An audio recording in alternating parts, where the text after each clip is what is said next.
Hi, this is Evan Miller. I wanted to reach out to you and suggest maybe a crazy idea. The idea is, how do we return NetApp to growth? I'm going to offer some ideas for your consideration. It's a strategy for immediate revenue recovery and long-term market share growth. In my opinion, NetApp can't afford any more expensive experiments. I believe it's time to do what customers are asking us to do. I think that if we were to pursue these goals relentlessly in the interests of our customers and put them first and invest where they're spending money with us and with others, that we could realize some potential business goals. Perhaps by 2028, we could see a 30% primary storage market share versus 15% or less today. We've all believed for some time that NetApp was capable of growing past its $6 billion ceiling over the last 10 years and grow perhaps double. And if that were to happen, share prices of perhaps hundreds of dollars per share. No one can predict, obviously. But there has been a belief for a long time that NetApp was powerful and capable of delivering those kinds of business results to its shareholders and to its employees. So let me introduce myself. I'm Evan Miller. I'm going to call myself a sales transformation architect for the purposes of this presentation. I'll tell you my background in a minute. And I want to share a really important saying, some wisdom. When I first came to NetApp back in 2011, I heard this over and over for several years. And the wisdom was, as ONTAP goes, so NetApp goes. I believe the events of the last few years have proven this wisdom to be true. And so, let me tell you who I am. I called myself a sales transformation architect because I've been working with the NetApp sales organization for the last 12 years. I love sales. I love NetApp.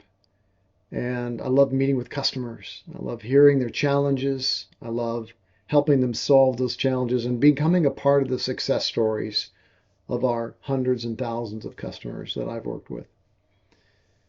So in 2013, I began to see a trend that customers were asking for us to create real results with storage, particularly in a shared storage use case, primary shared storage, where most of our revenue has been for the entire time I've been at NetApp. And so I saw that we lacked a methodology for helping customers to create those business outcomes. And the business outcome from storage, from primary storage, is a storage service. No one buys storage so they can admire pretty hardware in a data center. They buy storage so they can deliver a service to some group of consumers, application owners, end users. And so I created the service design workshop methodology with a few of my NetApp friends. And we had a great time doing it. And we bootstrapped this from nothing with no particular management order to do so other than make customers happy. And I started in the service provider vertical back in 2013 and began creating this methodology with my friends. And that methodology has since blossomed to engaging with over 2,000 customers now, resulting in at least $2 billion of revenue that's been documented as a part of the actual compensation process and tracked as a part of the whole workshop methodology process. The methodology has primarily sold ONTAP storage in its various flavors, both on-prem and in the public clouds. And now we're seeing the intake of tangential products as well, right? We've always been selling OCI, On-Command Insight, and Cloud Insight. In fact, Cloud Insight and OCI have been used for years as the assessment methodology to actually gather customer data and assess their current state. And then all of the ancillary products that we have been acquiring over the years, we have been positioning as well and having some success. But ONTAP has primarily been the revenue producer after these workshops. We believe that we improve the win rate from perhaps 50 to 60% without us to somewhere around 80 to 90% or more with us.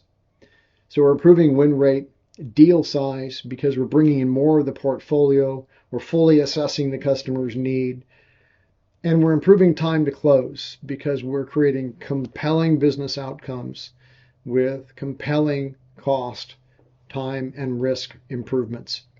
I've personally led over 150 of these engagements in logos including IBM and Microsoft, JP Morgan Chase, Ford, SAP, ExxonMobil, Verizon, AT&T, Chevron, Disney, McKesson, Honeywell, Mars, LexisNexis, TELUS, Mercy Hospital, and I could go on and on. And that's resulted in, from my engagement, over $1 billion of documented bookings over the last, 7, 8 years. So SDW methodology is also the basis for QoS and ONTAP 9. I met with Microsoft years ago as they began exploring storage services with NetApp, and that became Azure NetApp Files. I helped create the initial definition of what the Keystone offering should be, and before that, NetApp On Demand. And of course, thousands of customer shared storage designs are based on the service design methodology, which essentially is about delivering service levels of storage in a performance to capacity ratio so that customers have a predictable experience. It helps to increase utilization of the assets. It helps to prevent performance incidents. It reduces the labor needed to automate and operate the estate, and has tremendous benefits, which is why we've seen a tremendous uptake. The sales organization has actually driven the popularity of the workshop methodology because they've seen firsthand the benefits to their own quota retirement and compensation. And then in 2019, Rick Scurfield helped me launch the digital transformation team, first with Neil McGowan and then with Rob Benoit. And we use a process called business outcome design, which is really a superset of service design workshop. It's really about starting with the business challenge of the customer, designing a solution to that challenge, which of course is a NetApp-based solution. However, today I'm facing termination on April 1st, 2023, but that's not why I'm here to talk to you. I'm here to talk to you because I invested my heart and soul in this company for 12 years. And I believe NetApp has a real opportunity to turn around the current challenges the company is facing. And I want to offer my perspective before I depart on perhaps how those challenges could be addressed. First of all, let's recognize that ONTAP is the most successful storage operating system in history. We can't point to another operating system that is in more places, offered in more ways, in more financial models, technology models, and has the industry recognition of ONTAP. It is by far and away the most successful. It is our crown jewel.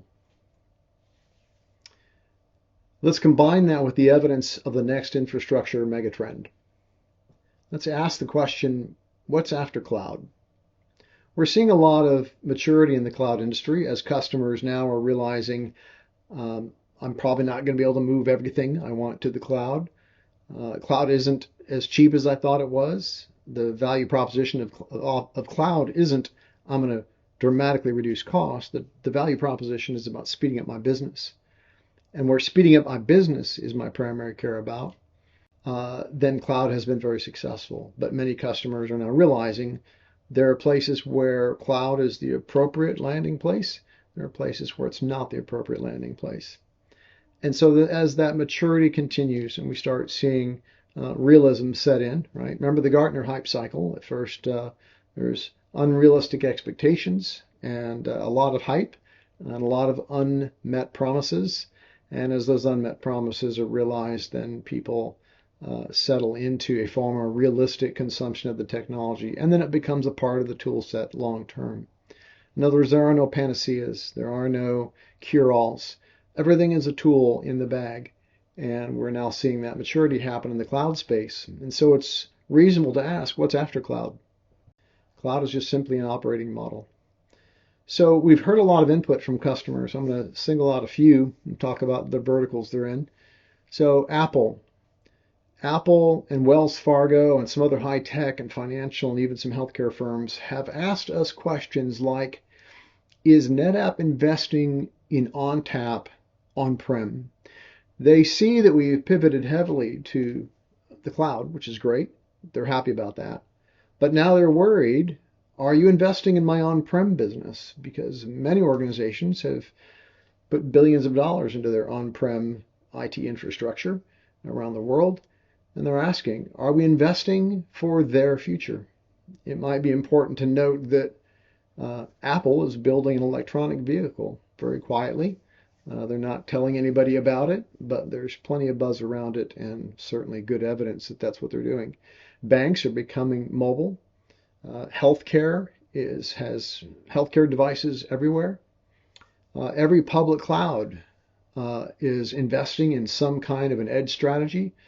All the major telcos, we've heard particularly from Verizon, AT&T, and Lumen.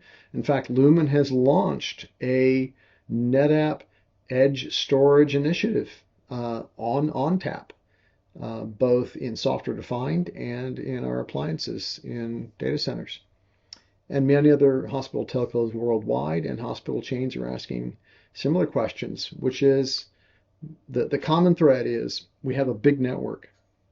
We want to be able to put storage at the edge of our network, gather data off of video, microphones, sensors of all kinds, process that data a little bit locally, send some of it back to a near edge location, process it some more, maybe send it back into the core data center, do some big data warehouses, process data some more, mine it for more information. AI, machine learning, these are all the technologies that are used, both AI and machine learning at the edge, right, where the models are executed, and then maybe the training happens on the near edge or the core. There's all kinds of architectures being developed. ONTAP is being invited into that conversation. Ford and other manufacturers are telling us things like we want to put ONTAP on our factories. We want to be able to have ONTAP on-prem, ONTAP in the cloud, ONTAP all over the business. We're hearing from protected Department of Defense customers we can't talk about, military customers we can't talk about, government agencies we can't talk about, but we can talk about oil exploration, right? So we've got ExxonMobil, Oxy Petroleum, and many explorers that are asking the question, and they're all saying similar things. This whole group, they've got vehicles and temporary locations and facilities in the field, and they want ONTAP in those places. They want ONTAP in the air. They want ONTAP on the ground. They want it in dirty, inhospitable places. They want it in remote temporary data centers. They want it anywhere where data is collected and processed and then moved elsewhere. Again, AI, machine learning, container applications. This is remote cloud. This is the far edge where the data is acquired by all kinds of sensors and cameras. Cities are doing similar things, right? So Gartner, McKinsey, IDC, nearly every major source of strategic intelligence are all pointing to this edge megatrend. And I believe that while we definitely put our finger on the cloud megatrend, I think we're not putting our finger on the next megatrend, which is the edge. This description on the right is a crude drawing. I'm trying to illustrate where the edge is, right? So in the purple and blue circles here, we've got ONTAP in data centers in the purple, ONTAP in clouds in the blue. But where all the data is generated is out at the far edges of networks, as we've described. There's two concepts of the edge. There's the near edge, which is near to the core data center, right? Where those facilities aren't as tiny as they may have racks, right? They're typically the form factor is a 1U form factor in an ordinary data center rack, but they're just very small data closets, data centers, right? Maybe just a room, maybe just a closet in some remote location, but it's not, in the air or in dirt. Then then there's the far edge, which is very remote. Typically, those are small form factor devices. It's not a data center rack.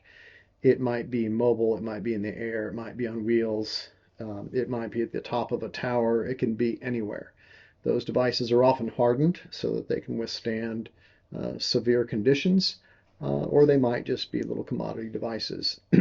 I've had ONTAP running on a little 4-inch device that you can buy off of Amazon for $500 or $600, and it runs beautifully. It runs VMware and everything you need, or Linux and KVM. So it's quite possible to ONTAP on these very tiny few $100 devices, and then attach cameras, anything you can plug into a USB port. They attach to networks. They can be wireless. So the point is that these devices are ubiquitous. There are many manufacturers of small devices, and there are many manufacturers of hardened small devices. So the same form factor, but able to withstand cold, heat, water, everything. So these devices can run ONTAP, and there are partners that want to do the integration for the far edge. And certainly running ONTAP on a 1U server has been possible for a very, very long time. We have a product that we've sort of supported for that use case, ONTAP Select. It's been on life support, many would say, for quite some time, but there are a lot of customers that use it. In fact, it was for a long time IBM Cloud's most popular ONTAP product that they offered. And so you'll see here that I'm talking about 64 node clusters. Why 64 nodes? Well, number one, it's possible. There's no reason technically why ONTAP can't run in 64 nodes when it's in file protocols only. It's just something we don't support. We haven't decided to do it. There's no technical reason why it cannot be done. And if you optimize for file protocols, there's certainly no reason why we can't do 64 nodes. 24 nodes is kind of an arbitrary limit, and for NFS and SMB, SAN is creating a 12 node limit. Maybe that's going up higher. SAN we understand, right? There's a lot more cluster crosstalk in a SAN environment, but for file, there's a lot less cluster crosstalk and a lot less need to have fewer nodes. And so the nodes are far more autonomous that way. You can drive a lot bigger clusters. We simply haven't tested or supported this limit. But if 64 nodes isn't possible, maybe it's 48, maybe it's 32. Let's not argue the point. The point is that bigger clusters are possible. There's no reason why we couldn't support bigger clusters. And let me tell you some valuable reasons why we want to support bigger clusters. And I'll talk through those in a minute. So if we have an architecture like this that NetApp aggressively supports in these very large telcos, clouds, enterprises of all kinds, military organizations, DoD, defense, etc., if we support this kind of an architecture, then you start seeing how we can have thousands of far edge nodes collecting data off of sensors, cameras, microphones. Then they're moving that data to the near edge, which would be remote closets, data centers, permanent facilities, just small and farther away from the data center, where from a latency perspective, it's very, very close to the far edge. Perhaps you have a factory and there's tons of sensors in the factory putting data on little devices and then sending it with our protocols like SnapMirror over to the near edge devices, which then process it some more, maybe send it to the core, and the core does some processing. It might train models, send those models out to the near edge, which then distributes in the far edge. You start to get the notion here of this big mesh or data fabric that is moving data around using ONTAP everywhere. Why do people want to use ONTAP? Efficiency is number one. Performance, easy to move data around, non-disruptive data movement within a cluster. And so ONTAP is loved all over the place in the core data center. People want to move it out to the edge, but we have not let them because we won't support them. We can solve that problem very easily, very quickly, very cheaply. So obviously then as you build larger clusters on-prem and then the near and far edge, you can also now do that in the cloud. So there's no reason why we couldn't support clusters in the clouds depending on demand from cloud customers. I believe if they saw us building an edge strategy, they certainly would want to do that to support much larger repositories for data. And then the end of this strategy ends in a next generation ONTAP. For years, we've been talking about a next generation product where it has very large clusters, 64 plus nodes, maybe 128 nodes. I once worked in a supercomputing firm that supported a 128 node cluster for computing. So it's certainly not a stretch to do that. That was over 25 years ago. An N+1 architecture is what customers are asking for. We'll talk more about that. So if you put all this together and you put it in a timeline, you can see that there's the opportunity to build a timeline that starts right away. I'm not talking years from now or even quarters from now. In the very next fiscal quarter, NetApp could launch the notion of ONTAP personalities. I'll talk about personalities in a minute, but they're aligned to use cases, and they optimize the configuration of the software to work very well in that use case, to change limits and to create a more scalable architecture for the use case. It allows us to immediately compete for revenue while we wait for new hardware. It creates more value. It allows us to compete well with Fast and Pure and all the others that are coming after market share and taking it away from us. And so there's no reason why we couldn't start on that right away.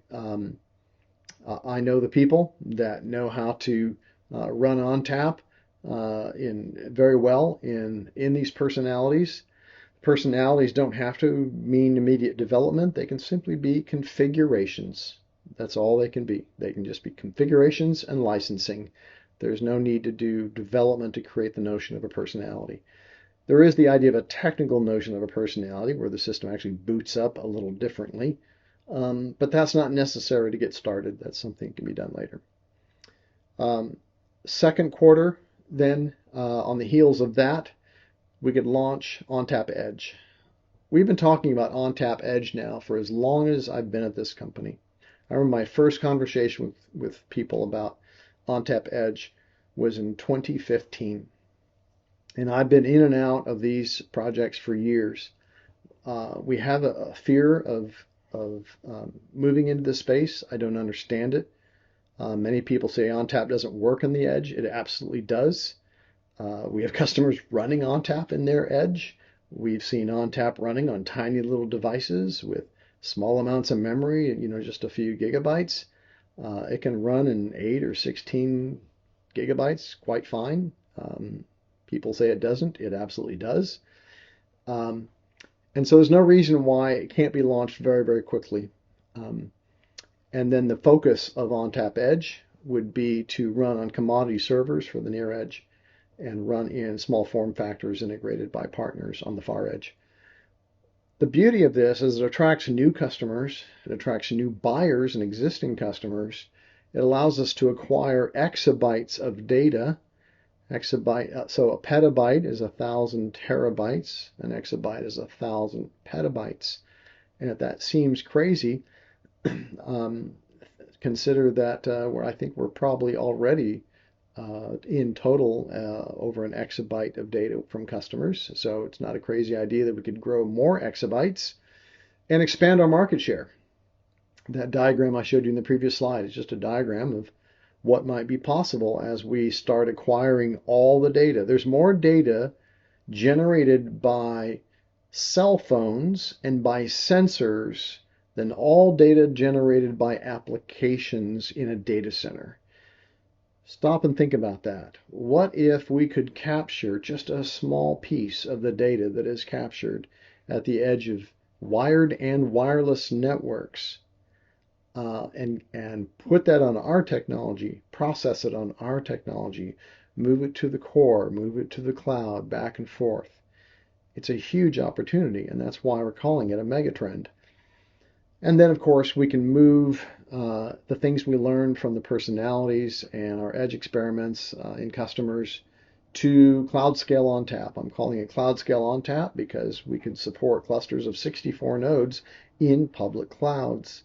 Today, we can support, one node, two nodes, a few nodes, but we've just, I think, dabbled our fingers in what's possible here. I think if we talk to the public clouds about the opportunity for massive data warehouses, ingesting massive amounts of data from their network edge and from the edges of their customers' networks, I think we could do something really special with the clouds. Then the next thing past that, now that we've had a few quarters to buy some time and generate market excitement, then we would be able to start launching new data center hardware nodes that could be ready for the next generation ONTAP. They would be aligned with core personalities of file and block and object and unified to compete with Pure and Vast. Pure and Vast are an arguably better job of selling to use cases, configuring to use cases, and they are taking market share away from us. Our field sales has been losing to Pure and Vast on a regular basis. That should stop. There is no reason for it. We simply need to go execute this plan. And then we can launch the next generation ONTAP. That will give us a good fiscal year to get our house in order, to get revenue flowing again, and put major investment into the next generation of ONTAP. Massively scalable storage, huge numbers of nodes, support it in every kind of a premises, on hardware, on software-defined commodity hardware, and really generate a tremendous buzz. We've been talking about this next generation architecture since I arrived at the company in 2011, and yet we put our investment everywhere except in our core technology. ONTAP personalities. Let's revisit that. So we're just talking about a use case configuration on the same hardware that we run today.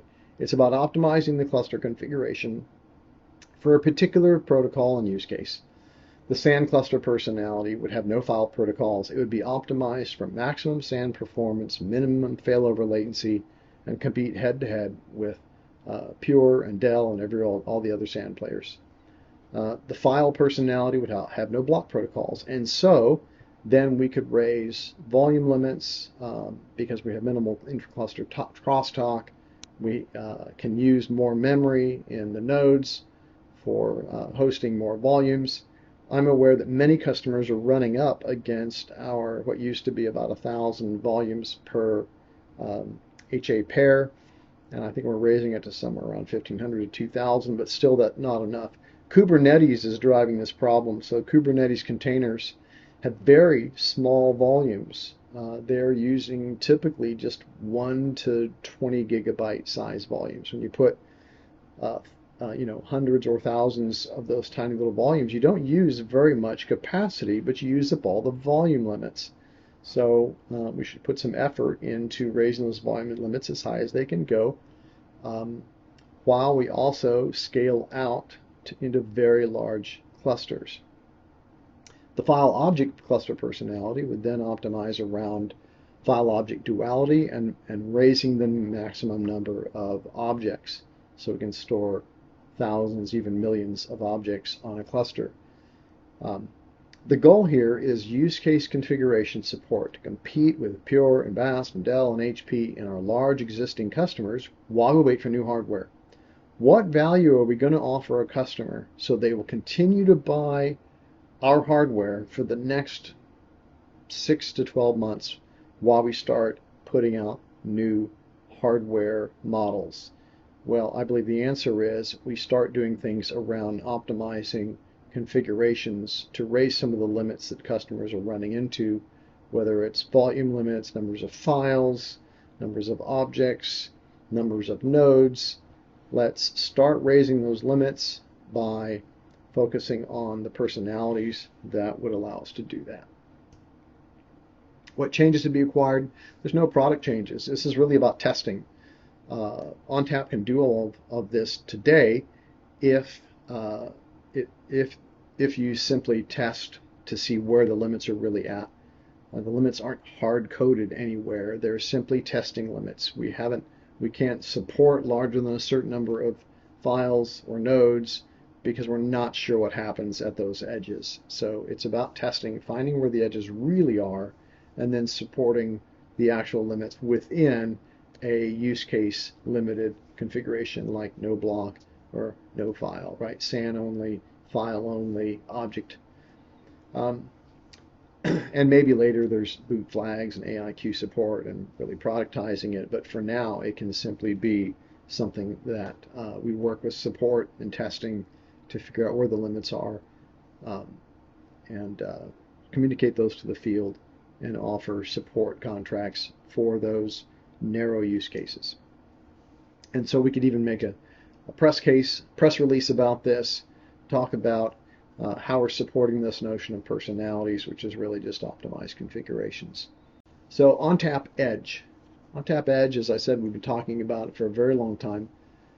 It would be software-only ONTAP for the far edge so that partners would integrate with their own small form factor devices, hardened or not, because there's too many variants for us to try to support, potentially dozens or hundreds of different kinds of remote form factors. So let's let our partner community handle the hardware side of that equation and just simply support ONTAP.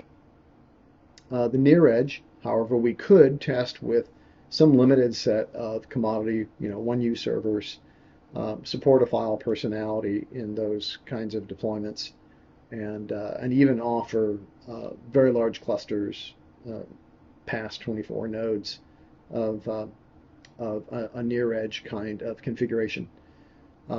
So again, we could sell that on limited commodity hardware, right, where the customer supplies the hardware, or the channel partner, partners with us to supply customers hardware.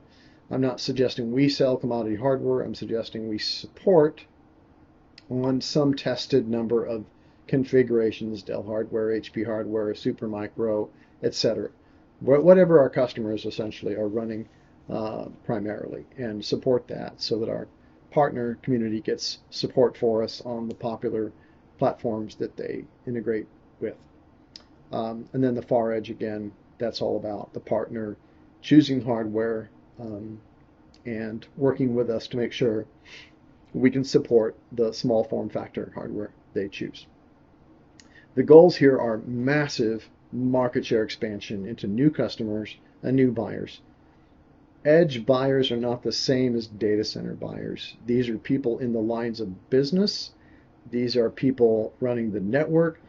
These are not storage people. And that's both a challenge and an opportunity. I believe it's the opportunity outweighs the challenge, and we should expand into that market. It's not expensive. We already have the product. We already have partners that want to do it. It's just deciding to do it and putting a small number of people to focus on testing and support. We can potentially gather exabytes of data from the network edge of the clouds, the network edge of the telcos, of our customers, and pull that data into the near edge and the core to massively grow consumption and really realize the notion of data fabric. George has been talking about a data fabric for a long time now. Well, this is the data fabric, and we can help our customers build it. They're asking for us to help them build it. They want to buy it. We just don't support it. So what changes are required? Again, no product changes. We have ONTAP Select. We don't support it very well. It does run on VMware. It's supported on VMware. It's not supported on KVM, but it runs on KVM. Both of those are going to be required by our customers. There's really no development necessary. We just need a small team of people to support that well. Um, so it requires testing of limits, very much along the lines of the file personality on our ONTAP hardware appliances. We need to do the same thing in the software version of that. We can do some rapid go-to-market. We have channel partners that want to do it. Um, we just aren't supporting it. And I believe that there's a huge market here. Our customers have told us there's a market here. Our channel partners have told us there's a market here. All of the major, IDC, Gartner, McKinsey, etc., they're all telling us there's a market here. For some reason, we're just not pursuing it. And so we can make a really interesting press release in second quarter that we're going to go do this. We're going to support it. I think it would be an enormous buzz. It would restore customer confidence that we're not abandoning them. We're now expanding to the next mega trend. I think it lights a fire in our customers. Then as we learn from those experiences in third quarter, then we can start partnering with our cloud partners around supporting the notion of cloud scale on tap. That's just my name for it. We can name it anything. They can name it anything. It's the notion of high node count clusters in public clouds, particularly for AI, machine learning, edge use cases, pulling in that data, creating data warehouses, lots of nodes, and we can have one volume across multiple nodes and very high performance. It just builds the story more. I think the largest opportunity is on-prem and in the network edge at the customer, but I think there's maybe a bigger opportunity than we know about in the clouds and their network edge. We just really haven't explored it much. We're not hearing as much demand from customers for this, but I think there is an opportunity, and I think we're just not looking hard enough. What changes are required? Again, no major changes to the product itself. CPO, for example, would be the same software. I think it is just a matter of testing and support and learning where the true limits are in cloud versions of clusters. And so, a partner of ours like Azure or AWS or Google or even IBM could make announcements about these kinds of products with us. So now we've spent enough time in the first 3 quarters of the new fiscal to buy some time. We've created a buzz around personalities and the edge, and that buys us the time to work on the new systems that we need to put out in the market. We need to refresh our large AFF product lines, and then FAS, similar sized machines, to refresh existing systems in our large customer data centers. We have customers that have 3 to 5 year old technology. They love it. We aren't offering them anything radically better, new, faster, cheaper, and so they're pretty comfortable with where they are. They're willing to sweat the asset a few more years and wait for us. But of course, the problem with that is we get no new revenue because they're just sweating their assets. They're happy with it. And because of the downturn, they're making sure they completely utilize that equipment before buying much more. And there's, again, no reason to refresh. So that's why we saw refresh dry up this current fiscal year. Then, of course, we want to refresh the mid-range AFF and FAS to attract new large accounts. New accounts probably aren't going to buy our biggest boxes. The large enterprises are going to probably start in the mid-range to kick the tires, do their first deployments. New buyers outside of IT, same thing. They're probably going to buy the mid-range first in existing accounts or remote or core data centers.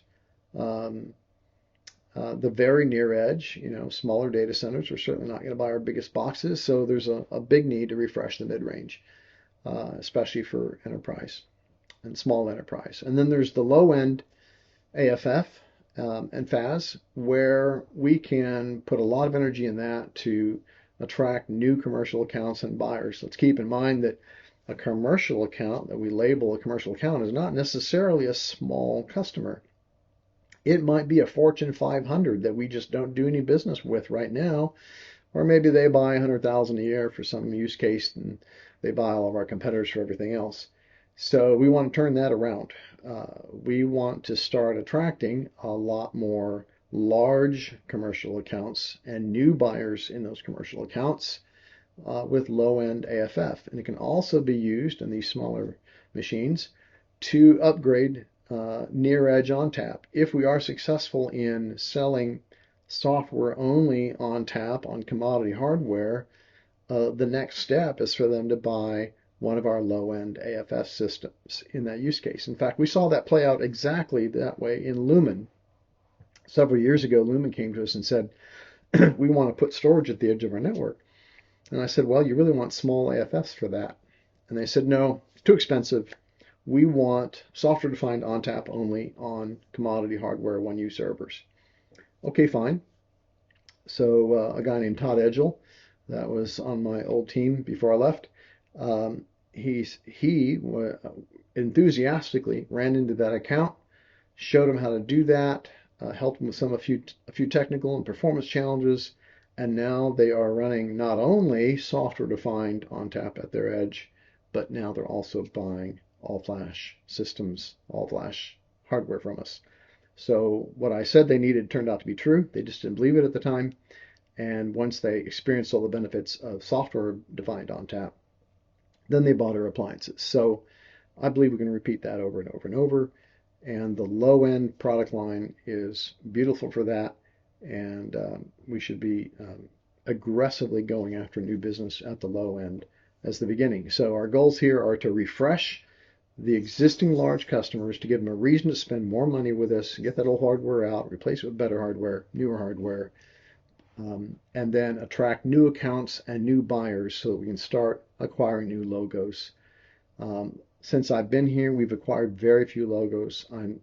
I don't understand why we haven't put more energy into acquiring new logos, because obviously that's how you grow. The new data center hardware is very, very important. If we could do it first quarter, that would be great, but I don't think we can. From what I last heard, that would be a huge challenge. It's going to take some quarters to do that. So let's buy time with really important things around personalities and edge, and then go build new data center hardware. And then the really exciting thing that we could do is sometime in this fiscal announce that we're working on the next generation of ONTAP. Let's give all of our customers the confidence that we aren't abandoning the on-prem data centers that they operate, or the colos, right? Partners like Equinix are growing like crazy because customers are finding that they can run in a colo better. They don't have to own the data center. They can get all the benefits of a data center. And Equinix builds near the cloud, and so now they can have the flexibility to have storage and workloads in Equinix, move to the cloud, move back out of the cloud, back into Equinix, back into their own data centers. Equinix gives them a very interesting middle ground for them to build or have somebody else build private clouds for them. And so the next generation ONTAP, even an announcement, would create an enormous buzz in our customer base. It would show them that we are not giving up on-prem, and that we are going to support them into the future with new exciting technology. That technology would lower cost. It'd be a lower cost design for both NetApp to build and sell, and for the customer to acquire and operate. There'd be fewer nodes required for the same amount of hardware. And that would give them also better utilization of storage, since storage utilization would be balanced across all nodes in this kind of a design. It would allow us to compete with VAST and others that are supporting large node counts in their clusters. And so VAST has some very real advantages that customers like. We can start to mitigate and lower the value of their advantages as we launch a next generation architecture. That means it'd be an N+1 architecture. In other words, if they have, let's say, 16 nodes, they would only need 17 nodes, so that 17th node could take over any of the 16 that fail. It would all be active nodes, but you could then, it would automatically consolidate the data from 17 nodes down to those 16, until that 17th one is repaired. And so that's a dramatic reduction in the number of nodes. Our customers have been telling us for years they really don't like the inefficiency of this design. They've always wanted us to do an N+1 architecture. The HA pair architecture is very reliable, but they consider it to be wasteful because they feel like they're buying twice as many nodes as they need to. And so competitors like VAST are solving that problem. And of course, because of block protocols, then we would have to have a smaller number of nodes. Today we support 12. Maybe we could go up to 16 someday for block protocols. In this architecture, the disks are in data nodes, what we call shelves today in NetApp lingo, and they would be network attached, accessible by all nodes in the architecture. Today, the disks are only attached to each pair. So nodes are dedicated to a pair of nodes. I'm sorry, disk is dedicated to a pair of nodes. In the future architecture, disk is addressable by any node. So any node can take over for any failed node, take over that servicing those disks. And the value of this is now you can have large numbers of nodes, up to 128 in a data center, all in the same cluster. So now data can be non-disruptively moved from node to node to balance all those clusters, all those nodes in that cluster, so that you wouldn't have one node at 10% utilization and another at 90. You can make sure that all those nodes are uniformly consumed, and now you have very high utilization. Customers are very, very cost conscious, especially now.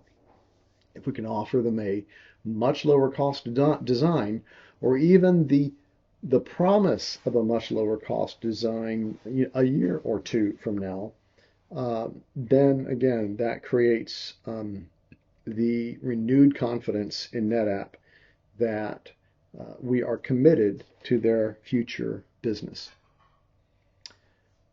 So I don't know if the phrase is too strong or not, but I believe it's time to save the company. I and a lot of people invested too much in this company to see it struggle to this degree.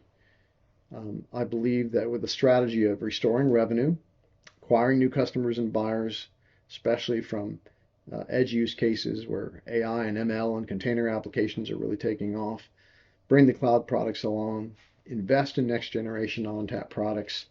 That's the marquee technology. Customers have bought us for over 25 years. ONTAP is, I believe this saying that I started with on the title slide is true. As ONTAP goes, so NetApp goes. I think if we invest in ONTAP, we'll renew confidence in this company and customers will begin buying again. I believe if we invest where the data is generated, processed, stored, processed again, protected, moved around, the data fabric is a very, very relevant concept today. And acquiring data from the edge, moving it to the core, to the cloud, and back to the core, that's the data fabric. It's true. Customers want to do that. They're asking us to help them do that. We just haven't said yes yet. So let's partner with the most loyal customers to do what they're already spending money to do with somebody. We want that somebody to be us. So I hope you've enjoyed this discussion. Sorry it took so long, but I wanted to give a full treatment. If you want to have a discussion about it, please reach out to me, Evan Miller, 972-207-9633, evancmiller@gmail.com, evancmiller@gmail.com. I'd be happy to have a discussion and even rejoin the company someday if that's the right answer. Thanks. Take care.